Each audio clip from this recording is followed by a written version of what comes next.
সেই এতিয়া তাতে যোৱা আৰু তেতিয়া তাতে যোৱাৰ মাজত ডিফাৰেঞ্চ কি পাইছে মানে মই এইটোৱে সুধিব খুজিছোঁ সেই সময়ত তুমি কি ধৰণে ভাবি আছিলা আৰু আজিৰ সময়ত কি ধৰণে ভাবি আছা ডিফাৰেঞ্চটো কেনেকুৱা চ' মই ফাৰ্ষ্ট বম্বে গৈ মোৰ প্লেন নাছিলে তেতিয়া ফাৰ্ষ্ট ফেজটোৰ কথা কৈছোঁ প্লেন নাছিলে কাৰণে মই বহুত প্ৰব্লেমছ ফেচ কৰিছিলোঁ লাইক নতুন মানুহ নতুন লেংগুৱেজ নতুন ছাৰাউণ্ডিংছ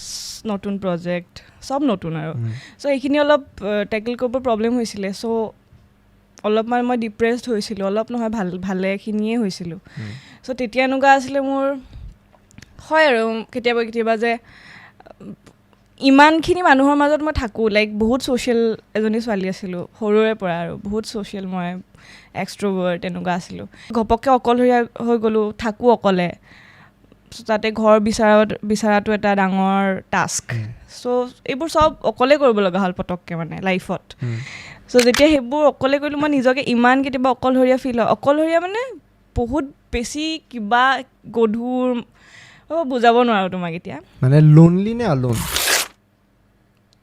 আলোন লোনলি হ'লে নিজৰ লগত কানেকশ্যনটো নাথাকে